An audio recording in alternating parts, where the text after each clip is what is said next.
Heute machen wir eine leckere Nudelsuppe. Sie ist schmackhaft und vegetarisch auch noch. Shiitake-Pilze im Wasser ein paar Stunden anweichen.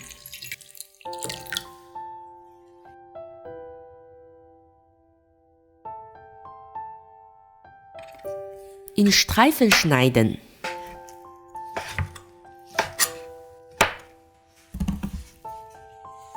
Champignons auch in Streifen schneiden.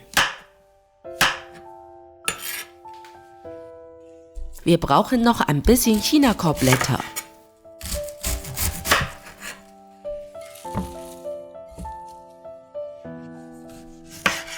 Tomaten in grobe Stück schneiden.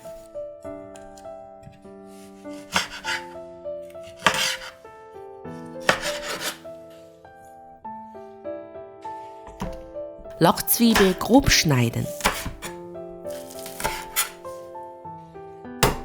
Eier aufschlagen und gut verquirlen.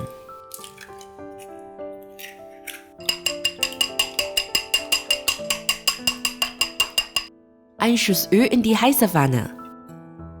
Eimasse in die Pfanne geben, kurz stocken lassen und schnell rühren.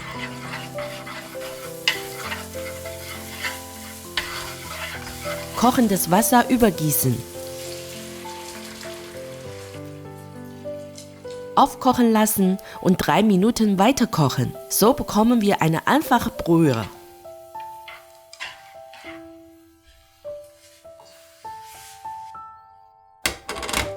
Wieder ein Schuss Öl in die heiße Pfanne. Lauchzwiebel anbraten. Tomaten in die Pfanne geben. Lauchzwiebelstücke nehmen wir wieder heraus. Alle Gemüse ab in die Pfanne, gut rühren.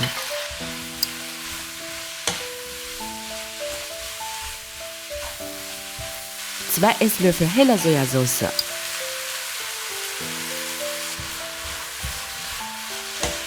Die Brühe durch Sieb in die Pfanne geben.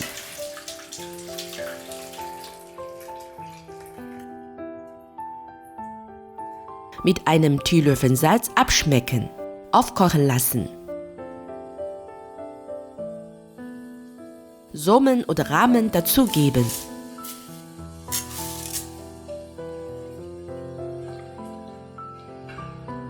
Drei bis 5 Minuten kochen.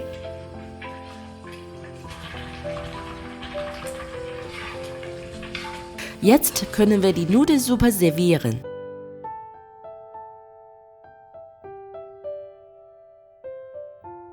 Das zarte Rührei darf man nicht vergessen.